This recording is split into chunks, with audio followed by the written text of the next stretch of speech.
Siendo las 2 de la tarde en punto, damos por formalmente inaugurados los trabajos de esta mesa de análisis. Adelante, por favor. Don Arturo Cano, ¿cómo estás?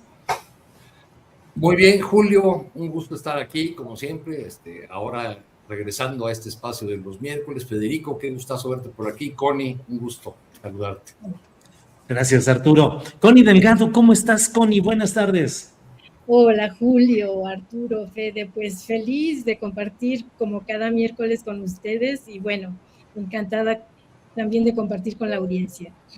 Maestro Federico Bonazo, ¿cómo está usted? Buenas tardes. Me sonroja usted con un título inmerecido, profesor y capitán, don Julio Astillero.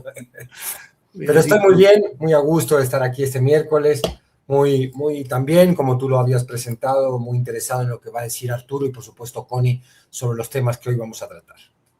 Bueno, luego entiendo que luego hay unas discusiones. El otro día que estábamos en una fiesta de Astillero Informa, de repente entré a un corrillo en el cual estaban hablando de los problemas que tenían cuando le daba uno la voz primero a alguien o al final, que porque si entrabas primero, ya el tema estaba muy hablado y entonces ya te quedaba poco, o al revés, lo difícil que era iniciar. Entonces, ¿qué les parece si para el tema electoral dejamos a Arturo Cano para el final, que a él No, Cano al principio. No, al final. ¿O al principio? ¿Qué deciden, Federico Connie? ¿Al principio o al final? No, lo que diga el maestro Cano mismo. Exacto. ¿Qué decías? Yo les doy pie con una frase. En este espacio ya habíamos dicho que la salida de Luisa María Alcalde era un hecho. Uh-huh. ¿Cantadito, Connie? ¿Cantadita la salida? Pues la verdad sí estaba bastante cantadita. Sí. Y bueno, pues han sucedido muchas circunstancias que evidentemente pues llevaron a este final, ¿no? Que ya está a punto de realizarse. Y bueno, ya también está muy anunciado hoy la presidenta, habló de los cambios y claro, dijo, y bueno, ya invitó a Luisa María Alcalde a sustituir a su consejera jurídica, ¿no? Claro, las dos van a esperar al 30 de abril para su resolución. Entonces, lo primero que a mí me gustaría señalar, a reserva de todo lo que voy a aprender con nuestro maestro Cano, yo quisiera decir que Ariadna Montiel, que es evidentemente la que está por llegar, pues va a reforzar evidentemente la estabilidad del proyecto de la 4T en varios sentidos, pero quiero destacar dos cuestiones en particular. Lo primero es la lealtad personal y el blindaje presidencial, ¿no?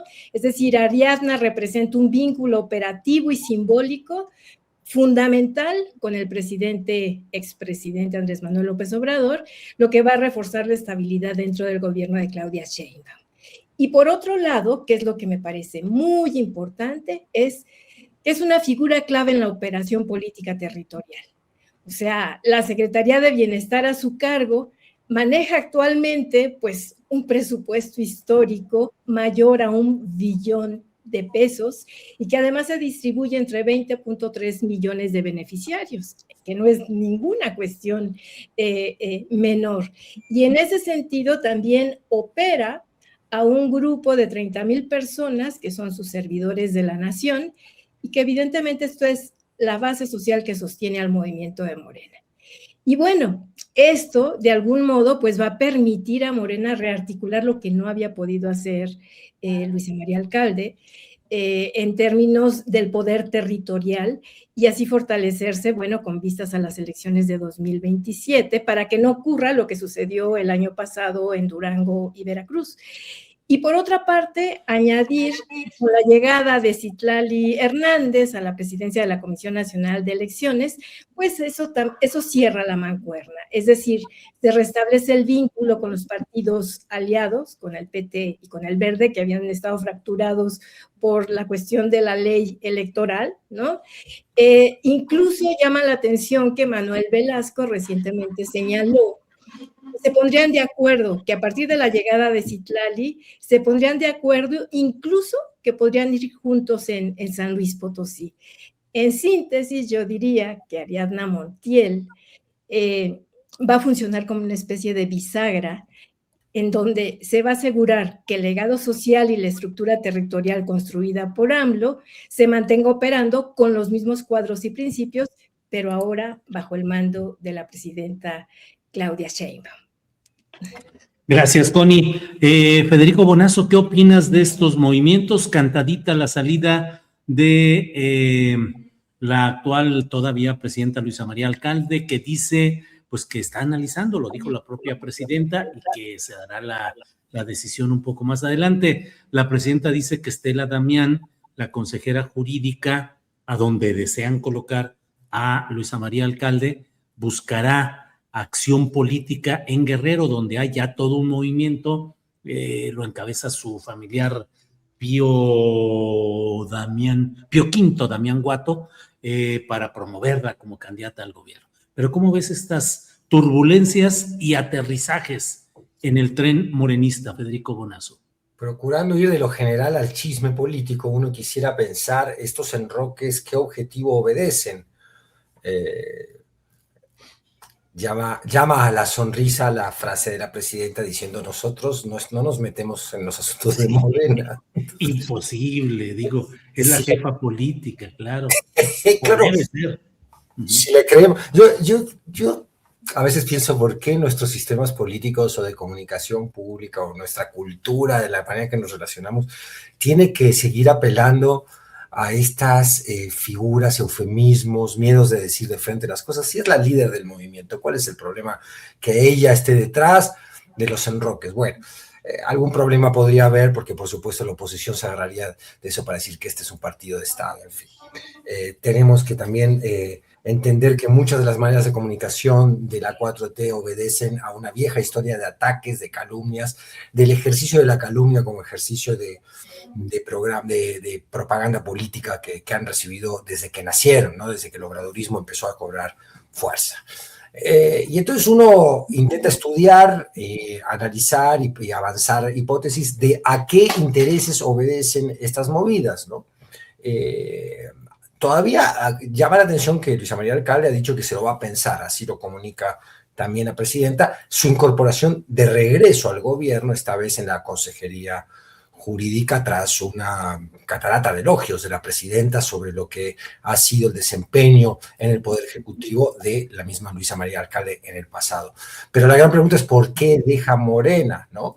Se ve que hay una confianza en Ariadna Montiel mucho más grande y con esa otra figura de apoyo que es Citlali Hernández. ¿Por qué? Porque, bueno, evidentemente el proceso del 27, para mal de la ciudadanía, se ha adelantado. Ya hay cacicazgos que se disputan, ya hay nepotismos que afectan también la imagen o el proyecto político de Morena, según lo que podría ser la visión de la presidenta. Ahí está el tema de los Salgado en Guerrero y también ir moviendo esas fichas a tiempo.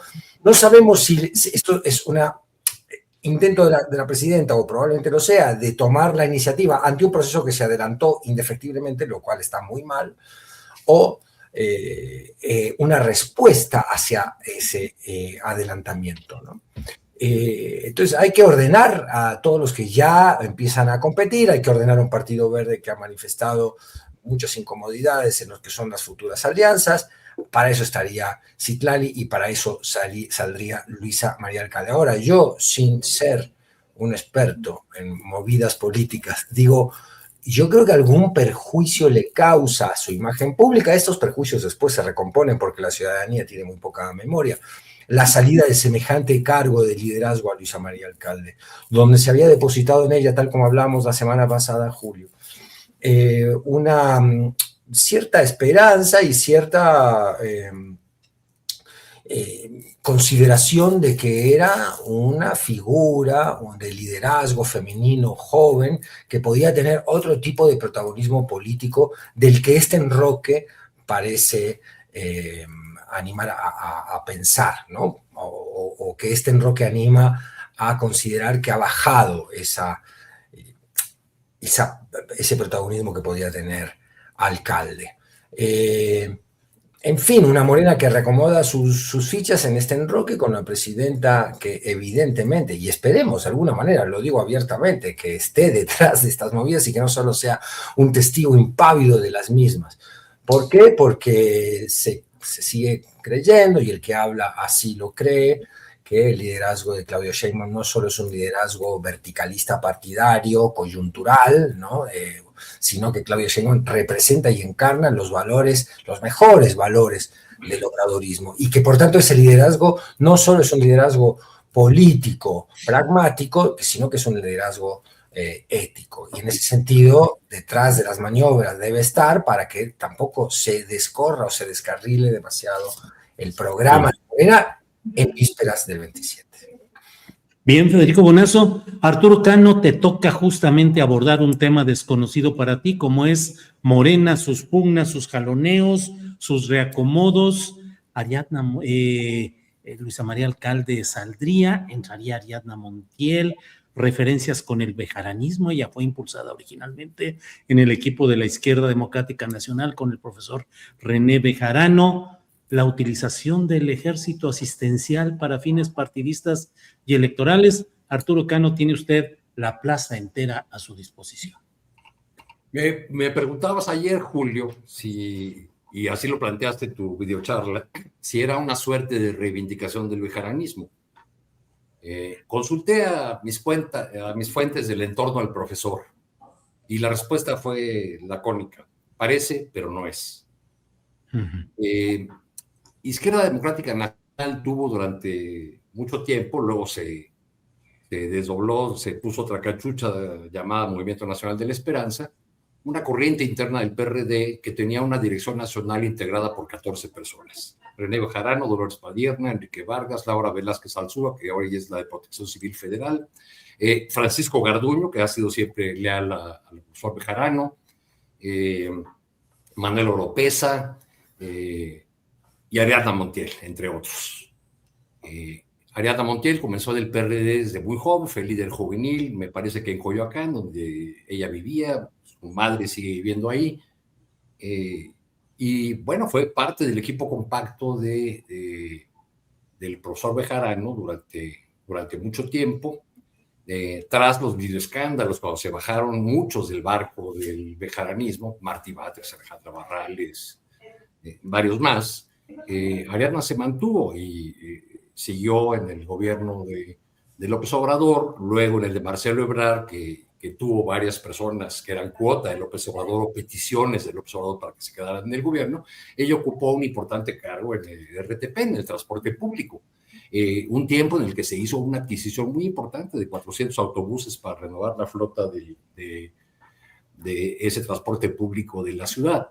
Tanto en el gobierno de Marcelo Ebrard, donde estuvo casi todo el sexenio, como en la corriente política de la que forma parte, ella siempre se destacó por su capacidad administrativa, por su capacidad para el manejo de recursos. Por eso está, creo yo, en la Secretaría del Bienestar. Comenzó el sexenio de López Obrador como subsecretaria del Bienestar. En abril de 2019 yo andaba en Ciudad Juárez haciendo un reportaje para la jornada sobre migrantes. Empezaba la nueva política de México derivada de las presiones de Trump, pero pues siempre interesado en la política. Busqué al que entonces era el superdelegado ya ven que en aquellos tiempos se pensaba que esos delegados iban a ser realmente unos como vicegobernadores, terminaron siendo los operadores de la Secretaría del Bienestar únicamente. Pero bueno, Juan Carlos Loera, que había sido líder de los migrantes de Morena en Estados Unidos, era el superdelegado, se perfilaba ya como el aspirante a la gubernatura, que lo fue. El 27 de abril de 2019, unos amigos de Juárez me dijeron, no, iba a haber una fiesta de cumpleaños de Juan Carlos Loera. No, pues yo cómo voy a llegar ahí. No te preocupes, es una fiesta grande, ni se va a notar. Bueno, sí, efectivamente era una fiesta como de 800 personas. Pequeña. Balneario de Ciudad Juárez, con carpas y bueno, todo un fiestón, no, era una suerte de lanzamiento de campaña. Estaba ahí toda la clase política morenista, muchos priistas y expanistas que se estaban incorporando a la nueva ola ganadora, y Y lo que me sorprendió es que de repente vi una figura en el escenario que no era una invitada más, era la persona que presentaba, que organizaba la fiesta, era Ariadna Montiel. Trabajaron una relación personal muy cercana, hicieron equipo para la lucha por la gubernatura y perdieron. Loera, actual senador, Arturo. Claro, Juan Carlos Loera, el actual senador, ahora enemigo acérrimo de Ariadna Montiel. Si nos da tiempo, es que esto daría como para 10 crónicas, la verdad. Tras la derrota en Chihuahua, pues hubo un alejamiento, Juan Carlos Loera regresó a su cargo, despidió gente porque pues ya no le alcanzaba ahí de toda la gente que había tenido en la campaña, entre ellas a una sobrina lejana de nombre Brigitte, que es actualmente la presidenta de Morena en Chihuahua. Y Brigitte fue con Ariadna, le dijo, oye, pues ya me corrió. Entonces, pues, Ariadna la adoptó tras el alejamiento o la ruptura que había tenido con Loera. Y bueno, ahora también ya está distanciada de Ariadna, este personaje que es la presidenta estatal de Morena. Y para llegar a la actualidad y saltándome varios pasos, Ariadna Montiel sigue teniendo una influencia muy importante en la política de Chihuahua y actualmente está impulsando a Cruz Pérez de Ciudad Juárez para la gubernatura en contra de la senadora con licencia Andrea Chávez. Sí. El pasado domingo Cruz Pérez tuvo un arranque de campaña. Allá no les importa o les importa un bledo que la presidenta diga que tienen que renunciar a sus cargos para postularse, porque Cruz Pérez tuvo un acto de 50,000 personas. Hay una pequeña revuelta en las bases fundadoras de Morena que han pintado en las paredes el hashtag es Cruz y le añaden un dibujito de una rata. Bueno, pues es esta lucha, hay dos bloques en Morena. Por un lado, Ariadna Montiel, que apoya las aspiraciones de Cruz Pérez, y que tiene a su lado a Mayra Chávez, que fue presidenta del Comité Municipal del PRI, diputada local, duartista de Hueso Colorado. Hay una buena anécdota de Mayra Chávez. Cuando Duarte era gobernador, tenía que acomodar las candidaturas, no sabía porque no les acomodaba la paridad, y de repente Duarte salió a la sala de espera, vio ahí a Mayra Chávez sentada, que era asistente de algún diputado, dijo, ¿traes tus papeles? Sí, yo siempre los traigo para lo que se ofrezca, y la registraron y fue diputada. Bueno, así andan las cosas. Ahora la operadora de Ariadna Montiel en ese de Chihuahua. Bien. Se habla mucho de la eficacia de Ariadna. Bueno, perdieron Chihuahua. Hizo candidata a un expriista en la alcaldía Coyoacán, Hanna de la Madrid, también perdió. Sí, que ahora la están nuevamente perfilando. En fin, Arturo, vamos a pasar con... Un comentario rápido, Julio. Cruz Pérez era el alcalde con el nefasto acontecimiento de la estación de Ciudad Juárez, ¿verdad, Arturo? Justo él. Sí. Un hombre que venía de España. Que limpiar los cruceros y que ya bastaba de los abusos de los migrantes. ¿Sí? Que criminalizó a los migrantes, y esa es la apuesta. Expanista y ex-MC. Exactamente. Sí. Esa es la apuesta de Morena. Sí, bueno, la otra es Andrea Chávez. Sí, bueno, tío.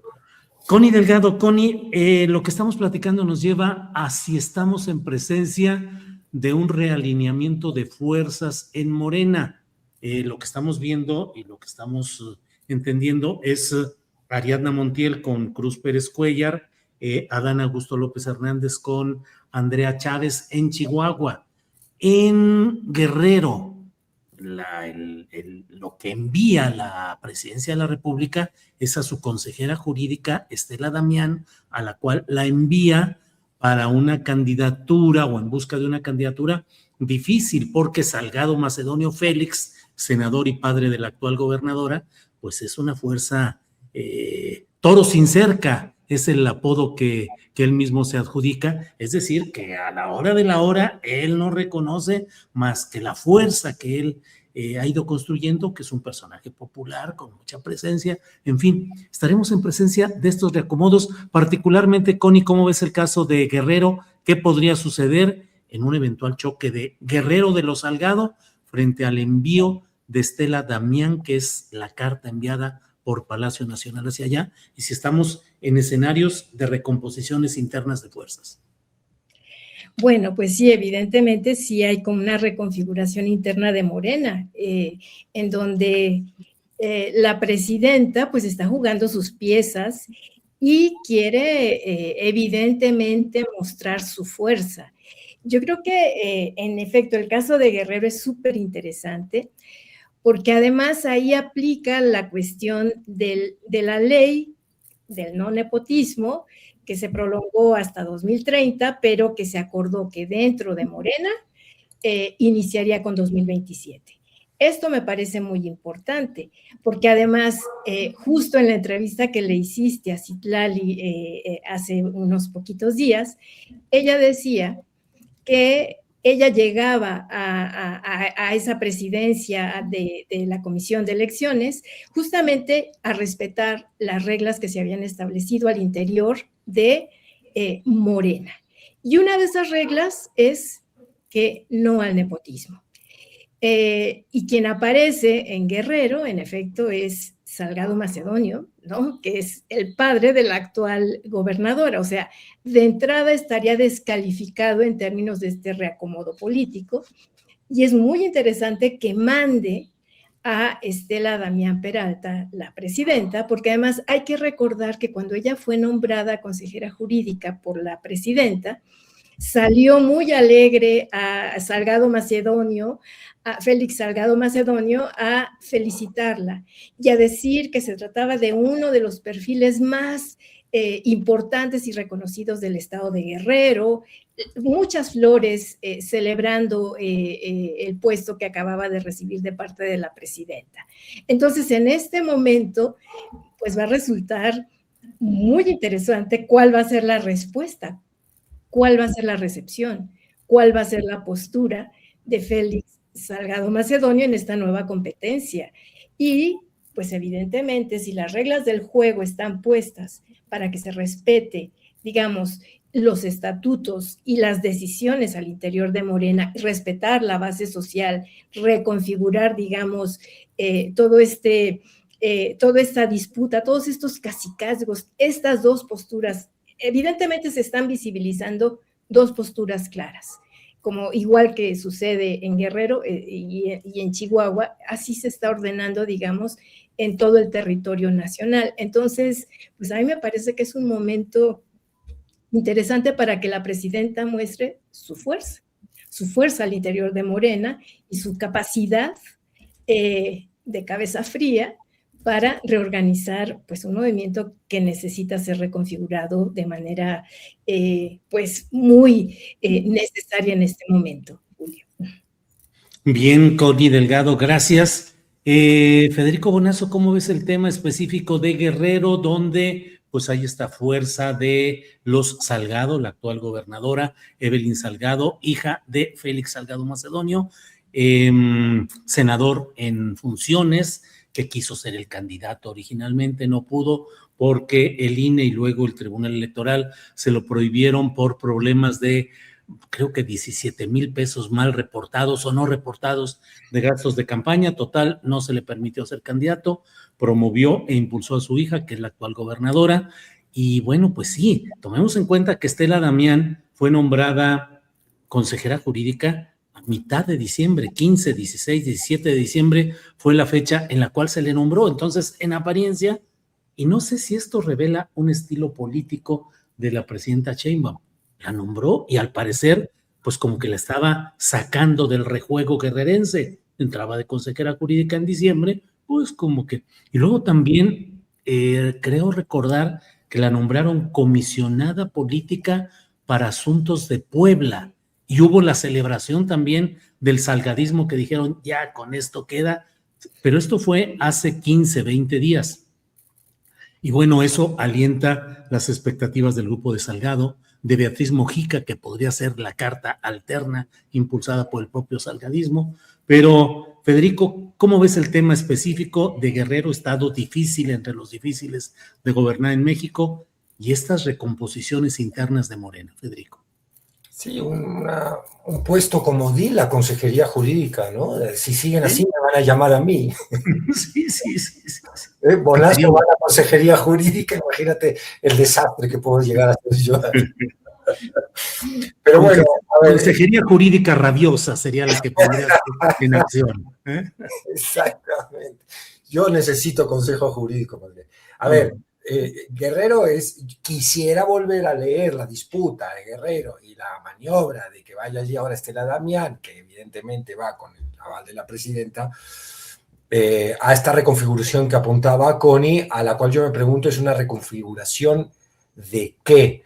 Del pragmatismo territorialista que ha dominado hasta ahora, el obradorismo, como la estrategia de agarremos todo lo que se pueda porque en este momento hay que llegar, que es una inercia que permaneció mucho después de que llegaron aliándose con, bueno, partidos innombrables, ¿no? Como el PES. Es decir, esa estrategia tiene un costo político. Están sabiendo leer el costo político del nepotismo, de la mala imagen que puede tener, no solo en Guerrero, sino en otras partes de la República, la familia Salgado, que, ojo, sigue teniendo mucho apoyo en Guerrero, pero es un problema de índole político también.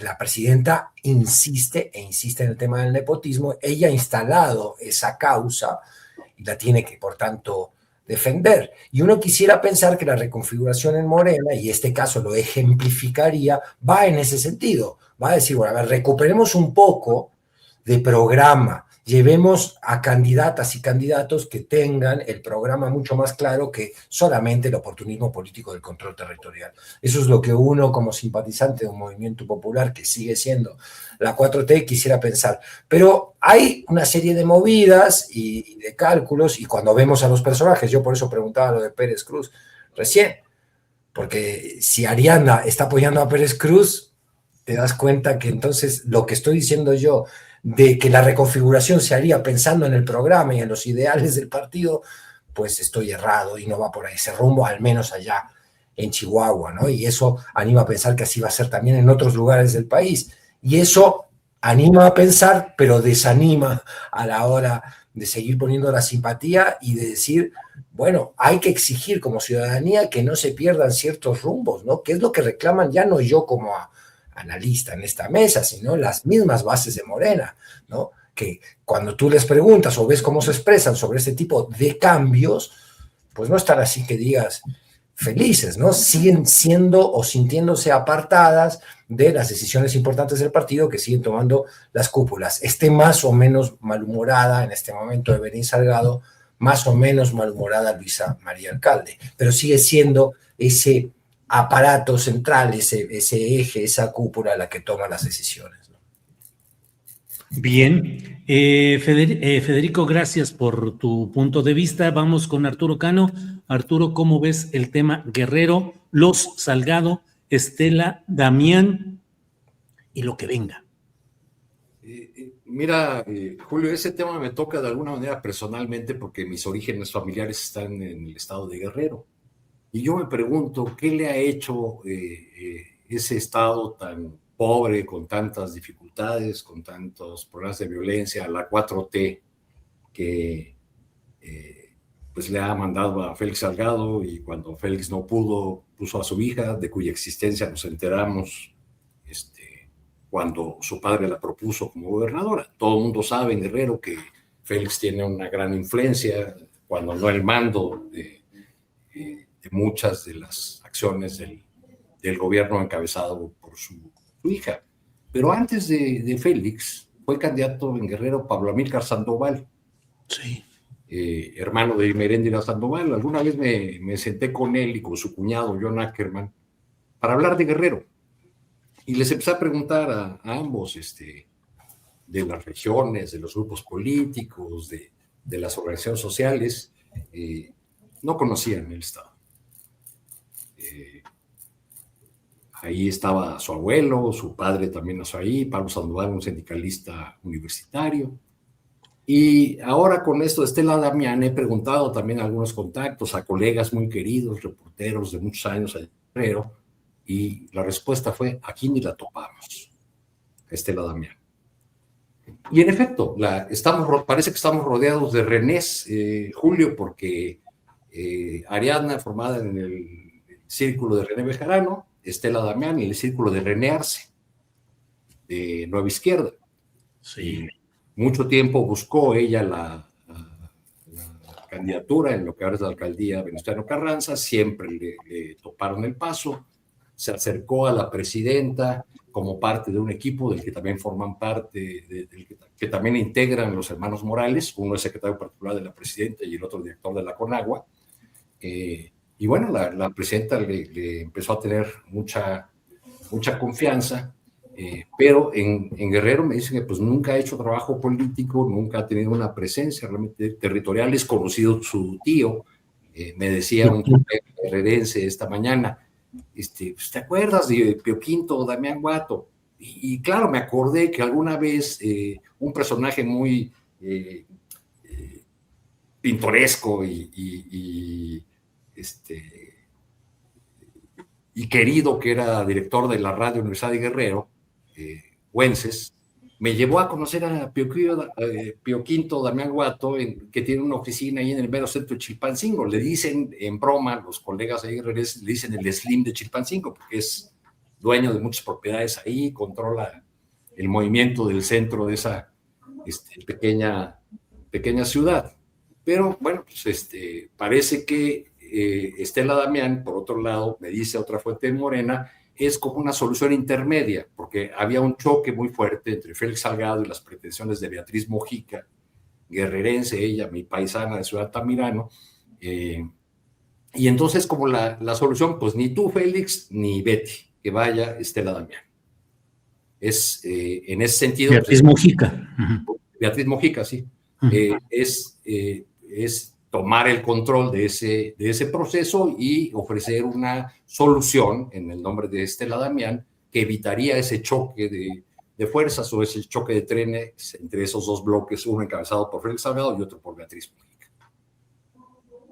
Pues en fin, iremos viendo qué sucede en todo ese tema, movimiento político, electoral, ya iremos viendo exactamente qué sucede, pero vamos a otro tema suavecito, Connie Delgado, que es el tema relacionado con esa presencia de 2 agentes de la CIA en un operativo en Chihuahua contra 2 narcolaboratorios, operativo, presencia de los agentes, estos agentes estadounidenses, presencia de la cual no sabríamos si no se hubiera dado ese accidente carretero en el que fallecieron 2 de ellos. Se habla de que eran 4, que otros 2 iban en otro vehículo, y medios de Estados Unidos, New York Times, Washington Post, Wall Street Journal, CNN han asegurado que sus fuentes les dicen que eran integrantes de la CIA.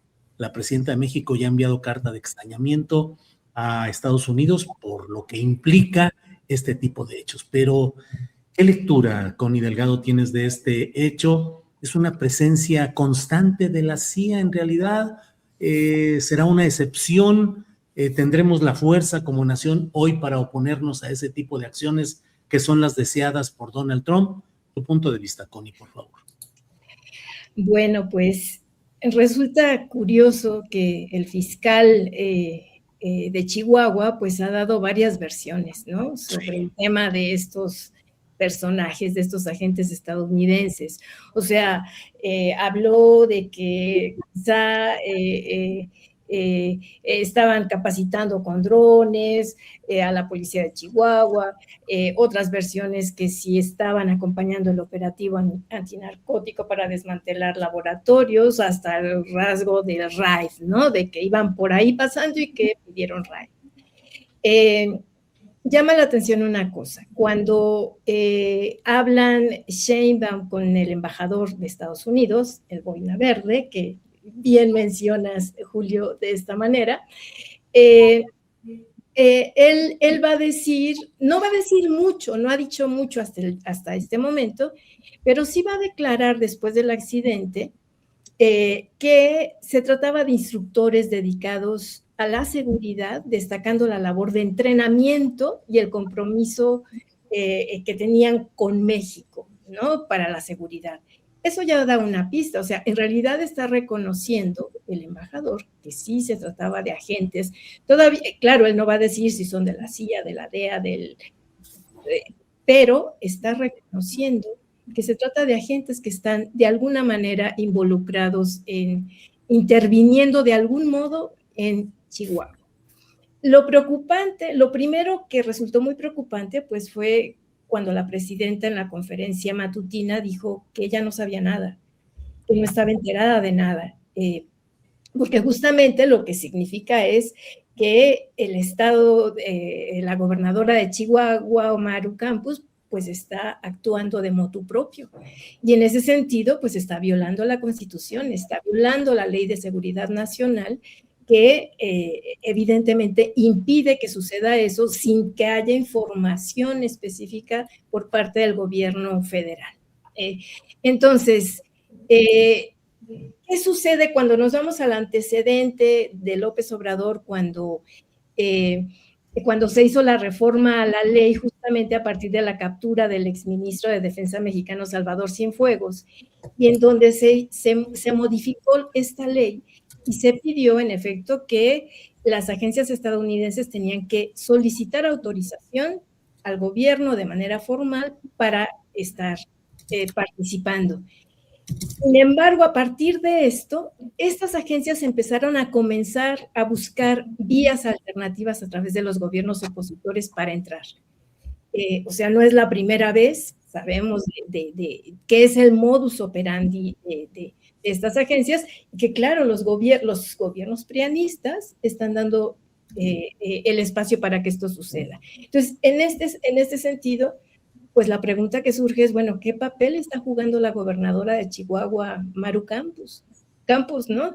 Y en ese sentido, el extrañamiento que hace hoy en la mañana, o que anuncia la presidenta, me parece un acto muy positivo y pues muy valiente, ¿no? Porque implica, lo lanza a preguntarle a Estados Unidos qué sucede, pero también se lo lanza a ella, a la gobernadora, ¿no? Lo lanza por partida doble, y en ese sentido cerraría mi comentario señalando, pues, que los gobiernos prianistas en este momento se constituyen de manera evidente, aunque ya lo eran, pero se abre en el espacio público, para la opinión pública, el hecho de que es la puerta de entrada del intervencionismo estadounidense. Y en este sentido, pues es evidente que están actuando en contubernio, en el caso de la gobernadora de Chihuahua, de Maru Campos, con el gobierno estadounidense, con estas agencias, y que podría apuntalar una forma de desestabilización del gobierno de Claudia Sheinbaum. Parece como que hablaríamos de sospechosismo y etcétera, pero en realidad está sucediendo, ¿no? La declaración, ahorita recordaba una cosa que había olvidado, la declaración que acaba de hacer Ricardo Anaya, ¿no?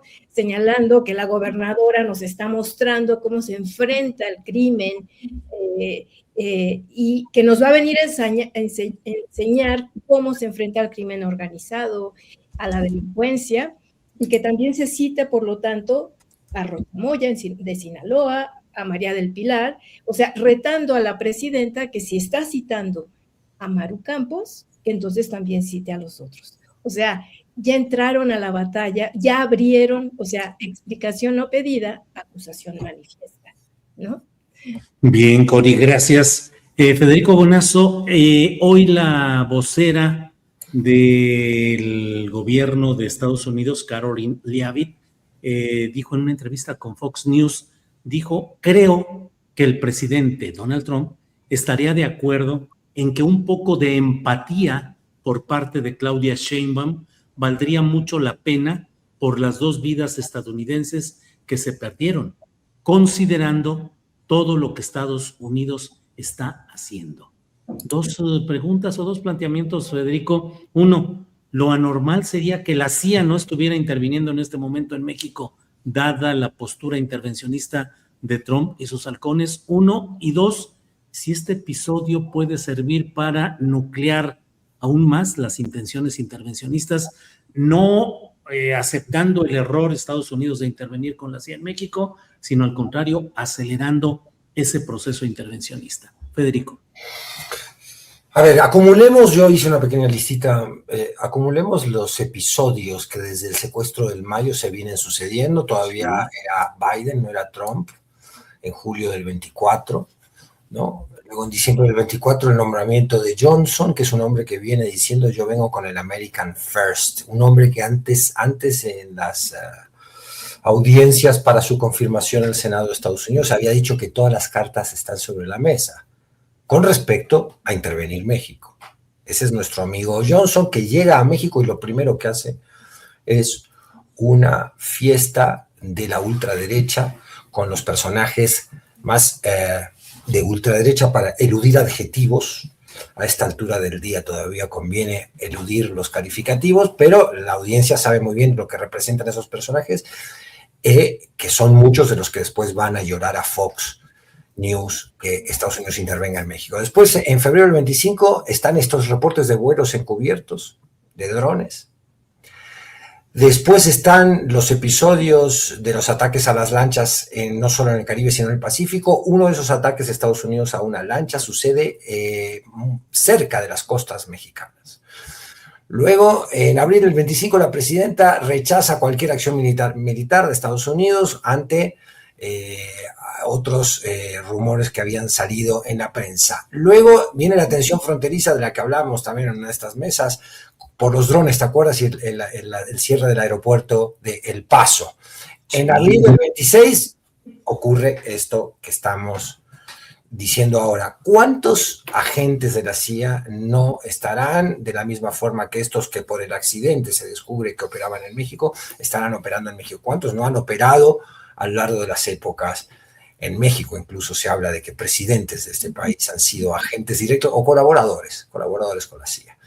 Es decir, la presencia de la CIA en todo el continente es soterrada y oculta hasta que de golpe un tipo de episodio como el que ha sucedido ahora en Chihuahua delata que su presencia está ahí. Los gobiernos hacen malabares declarativos para decir que esto viola la Ley de Seguridad Nacional, porque no se puede aprobar públicamente que el gobierno esté de acuerdo con que agentes de los Estados Unidos operen en territorio mexicano, que es lo que ha dicho de manera tajante la presidenta.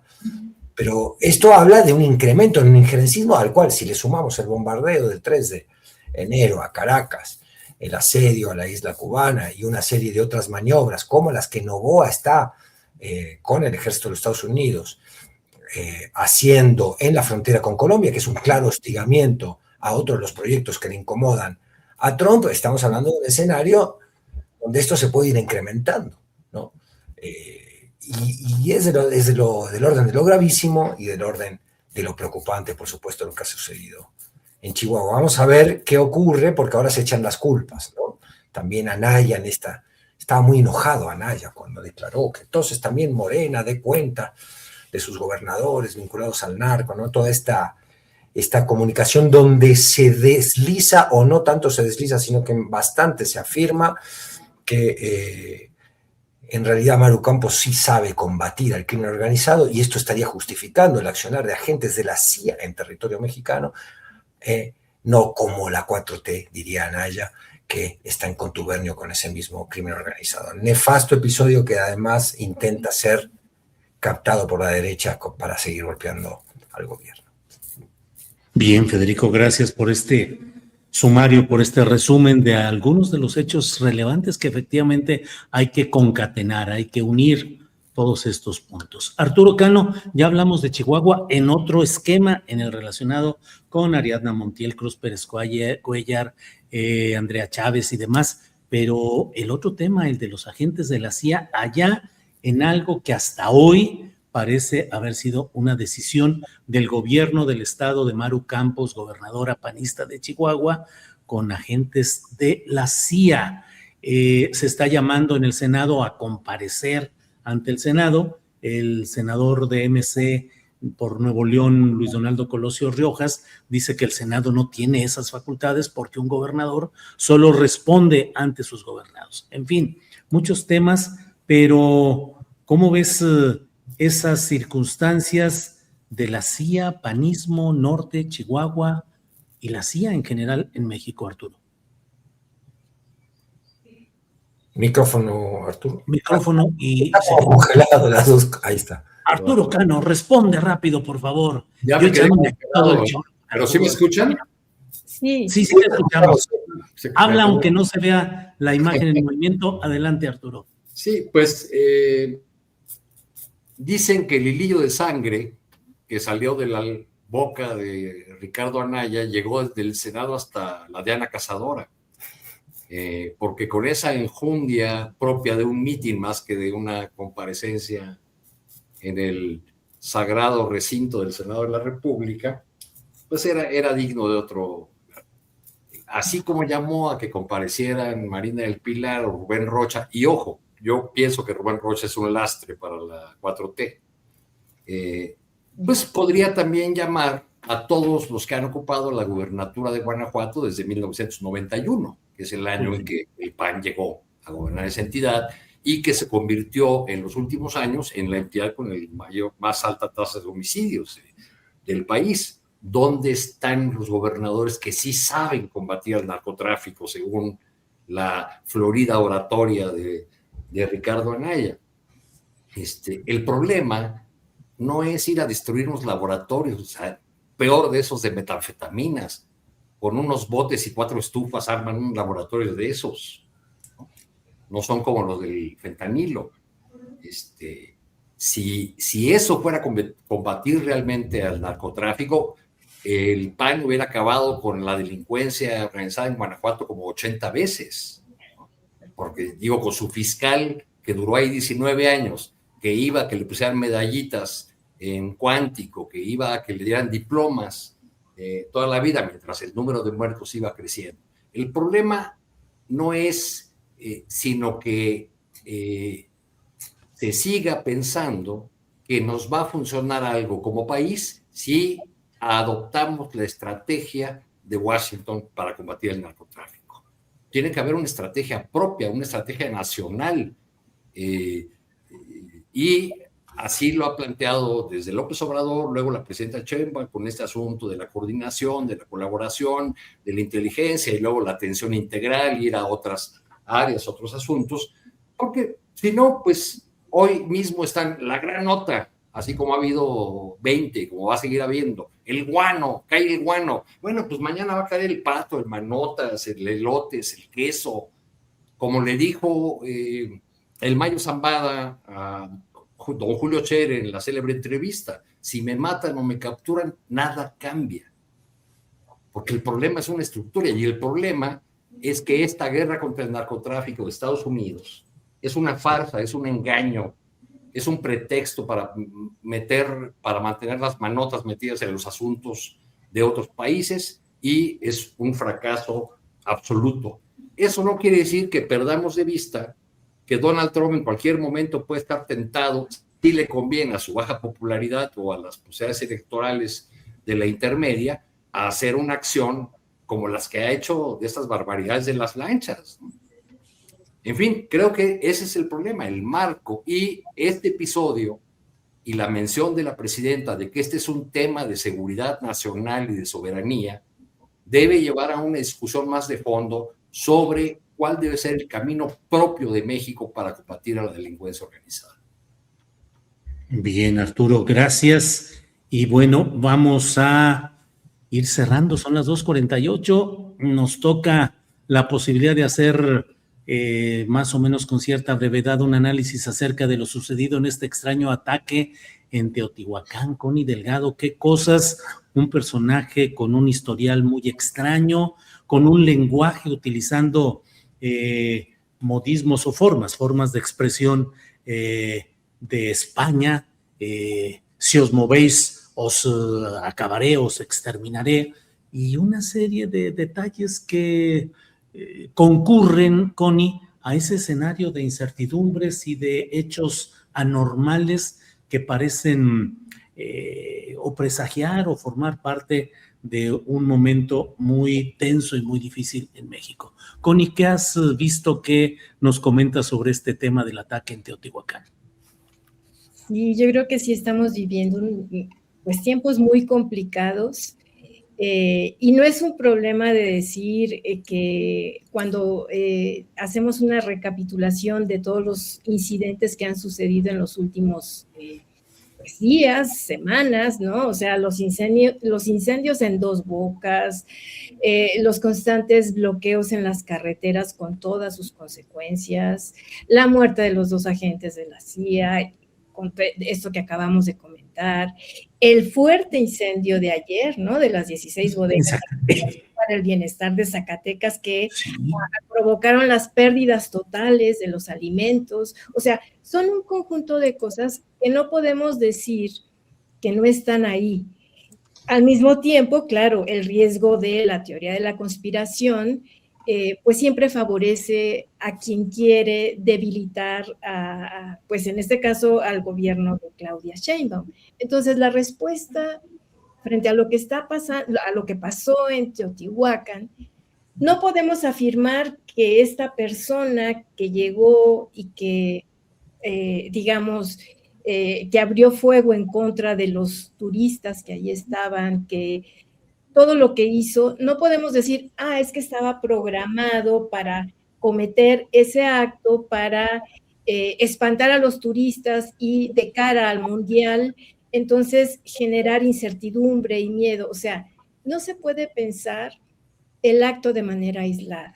Yo diría que este extraño ataque, por eso suena extraño, debe de verse en el contexto de los otros incidentes que están sucediendo y en todo caso el uso y abuso de esa información que generó este incidente, este lamentable incidente, en los medios de comunicación y en las redes sociales. Entonces, de algún modo, lo que estoy diciendo es que todos estos actos están siendo utilizados en un acto de repetición de narrativas para generar la imagen de inseguridad de cara al mundial y para generar desconfianza y miedo. Es decir, generar la percepción de que México no es un lugar confiable, de que México ni siquiera debe visitarse, ni para invertir, ni para vivir, ni para nada. Y entonces lo que sigue en efecto es favorecer este discurso en varias direcciones en términos de la administración Trump, ¿no? Es decir, Estados Unidos debe intervenir para meternos en orden, para darnos seguridad, pero al mismo tiempo esto sirve para incidir en los resultados electorales que pudiera tener México en 2027, pero al mismo tiempo sirve para reforzar a la base social de Donald Trump en las elecciones del 3 de noviembre de este año. O sea, tiene diferentes vertientes. Entonces, yo creo que por eso nos parece extraño, porque está siendo utilizado como en diferentes direcciones y, en efecto, yo sí creo que tiene que ver todos estos incidentes con una construcción dirigida a debilitar al gobierno de Claudia Sheinbaum. Bien, Connie, gracias. Ya está por aquí Arturo Cano, bueno, pero vamos con Federico Bonazo. Federico, ¿cómo ves el tema de Teotihuacán, el ataque, las circunstancias? ¿Qué nos comentas, Federico? Muy raro el lenguaje que usó el personaje, anima a las teorías de la conspiración, ¿no? Un poco Connie lo comenta. Yo veo que hay como 2 grandes campos interpretativos de lo que ha sucedido. Uno es que este cuate era un loco, un psicópata solitario que había visto y estaba lleno de...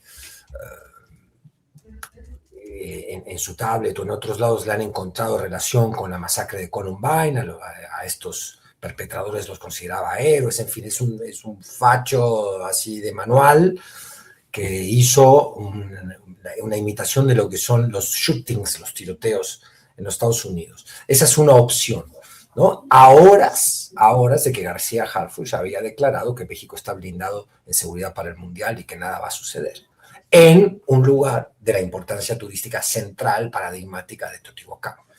Entonces ahí las teorías de la conspiración son interesantes, pero hay 2. Hay una teoría que dice un poco que, bueno, esto está hecho para atacar a Claudia Sheinbaum, y otra como la desopilante intervención que hizo, y lamento no haber apuntado el nombre porque yo iba en el carro y lo escuché ayer en el noticiario de Radio Fórmula, que hizo una disque titular, no sé de qué dependencia de neurología de la UNAM, que declaró que esto era culpa del discurso incendiario, xenófobo y agresivo de la 4T y de la presidenta, de que esto era culpa de Claudia Sheinbaum, ¿no? De que estaba incitando al odio a los extranjeros. La misma presidenta, sin nombrar esa entrevista, que me imagino que a eso se refería cuando hoy en la mañanera, dice que hay una serie de explicaciones absolutamente absurdas que apelan a eso, a que el discurso xenófobo de reivindicas o que llamarían xenófobo algo que no es xenófobo, que es la reivindicación de los pueblos originarios que vivían en este territorio, y esa disputa que ha generado el distanciamiento diplomático que hubo con España. Ahora vimos el acercamiento que hubo en Barcelona en la reciente visita de la presidenta. Pero es decir, hay gente que cree que realmente ese discurso provoca personajes como este que habla como que les habla a los extranjeros, como diciendo, acá esto se hizo, este monumento para hacer sacrificios, no para que sacaran ustedes la fotito, ¿no? Con un falso acento español, ¿no? Con una conjugación de los verbos vosotros. Y muy raro episodio, muy extraño, y ojalá que se avance un poco en la investigación y se pueda comprender bien qué significa, ¿no? Lo que vimos, esas horrendas escenas en Teotihuacán. Sí, así es. Ayer me pareció que estaba siendo entrevistado por José Cárdenas, Eduardo Calixto, ¿sería Federico Bonazo? No, esta era una mujer y era en el de la 1 de la tarde, que es, ¿cómo se llama? Acevedo se llama, Enrique Acevedo, sí, exacto. Sí, Enrique Acevedo, bueno, está bien. Sí, digo, además Eduardo Calixto es todo un doctor en neurociencias sumamente afamado y con mucha claridad y mucha equilibrio y mucha prudencia en sus expresiones. Esa mujer no podía ni siquiera conjugar, o sea, no podía hacer una oración sin cometer errores de sintaxis. El mismo Acevedo estaba avergonzado de haberla llevado, pero dijo cosas mal dichas y muy graves, ¿no? Acusaciones muy graves. Arturo Cano, Teotihuacán, por favor, tu punto de vista sobre lo sucedido ahí. Joder, Federico, Connie, Julio, si la cosa fuera así, el criminal desquiciado hubiese gritado Mexicatiahui. Exactamente. Voy a matar, ¿no? Exactamente. Pero bueno, más allá del suceso lamentable, condenable, las interpretaciones han sido una cosa delirante. Esto es culpa de la 4T, su discurso polarizador. Es casi como, ya perdí la cuenta de cuántos artículos van de ilustres plumas en diversos medios hablando de paralelismos entre Orbán y López Obrador, ¿no? Muy forzadas las piruetas, pero siguen y siguen y siguen en ese. Entonces, pues, creo que es factible creer que fue algo implantado, pero tampoco hay que darle mucho vuelo a esa idea de las teorías o a esa línea de las teorías de la conspiración, y pues que estén muy, muy atentas las fuerzas de seguridad. Eso espero en los días que vienen, que van a ser muy riesgosos si este tipo de situaciones de crímenes atroces se siguen repitiendo o se repiten. Bien, pues gracias. ¿Puedo sumar alguna cosita? Es que a mí me llama mucho la atención que esta persona llevaba encima credencial de lector, los materiales que ha revisado. O sea, eso me suena como muy programado o sembrado. O sea, ¿cómo? O sea, alguien que está pensando en hacer una situación de este tamaño va a estar preocupado por llevar su identificación, o sea, son un conjunto de cosas. Eso por un lado. Y insistir en una cuestión que ahorita mencionaba también Arturo y que yo coincido absolutamente. Creo que donde tenemos que poner el ojo es en la interpretación que se está haciendo de los hechos, no en el hecho mismo, porque el hecho, bueno, podría ser una persona que está mal en términos de su pensamiento, de su salud mental, pero evidentemente la interpretación que se está haciendo, ese es el uso y abuso, y por eso es que suena extraño la cuestión, y por eso, en efecto, la presidenta tendría la obligación de aclarar rápidamente lo que está pasando, que es una forma de quitar del lugar de la interpretación delirante que se está generando hasta este momento. Gracias, perdón por la interrupción. No, Connie, muy pertinente todo. Federico Bonazo, postrecito, por favor. Cómo no, le mandé a Alex, si me hace Sí. favor de poner un póster de una presentación de un libro de literatura, a la vieja usanza en el sentido de que apela a los temas clásicos y a ciertas aproximaciones clásicas de Inti Martínez Gaitán, que tengo el honor de presentar hoy en el Museo Casa de la Memoria Indómita, allá en el centro de la Ciudad de México, cerca del Palacio de Bellas Artes. Aquellos que quieran acompañarnos, será un lujo para nosotros verles por allí. Muy bien, gracias. Arturo Cano, postrecito, por favor. Bueno, quiero enviar un mensaje a la jefa de gobierno, Clara Brugada. El fin de semana me bajaron del metro en la estación Pino Suárez.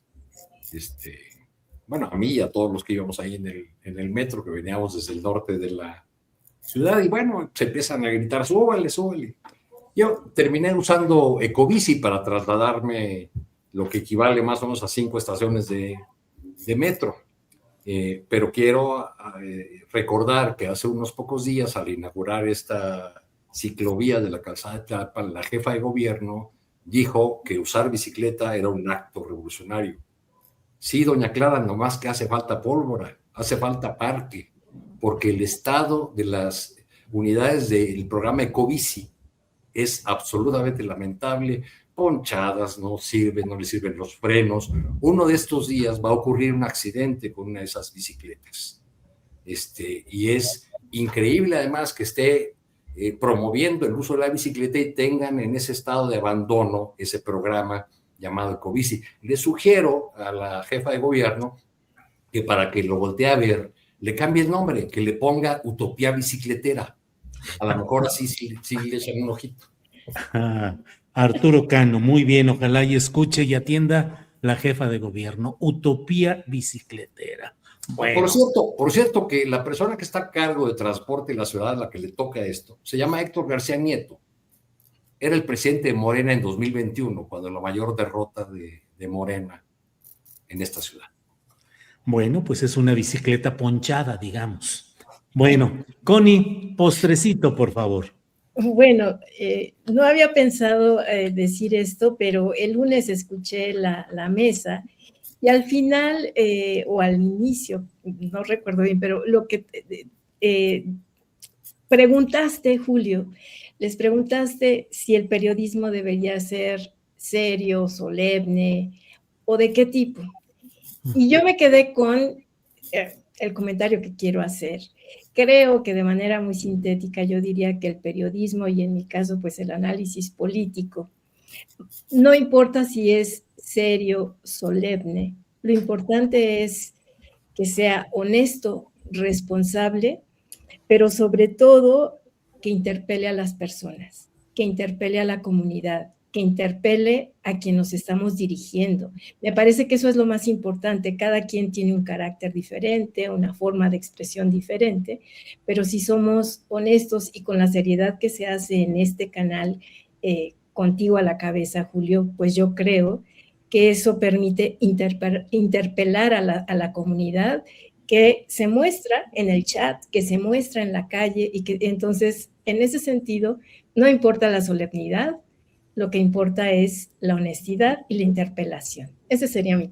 Con esto cerraría. Muchas gracias. Gracias, Connie. Y déjame decirte que de verdad estamos conectados con los temas porque justamente ya no hubo tiempo, pero tenía pensado pedirte tu opinión sobre el ejercicio periodístico en diferentes partes del país, tomando en cuenta lo que está pasando en Puebla, donde han orillado al director y dueño de eConsulta, que es el medio de comunicación más escuchado, con mayor presencia real en Puebla y la región, muy atacado y muy calumniado por el gobernador Alejandro Armenta, que yo a riesgo de que me demande suelo decir Alejandro Amedrenta, y bueno, la verdad es que lo han obligado a vender y es la toma de un medio crítico por personajes relacionados con el mismo Amedrenta, con el anterior gobierno de Miguel Barbosa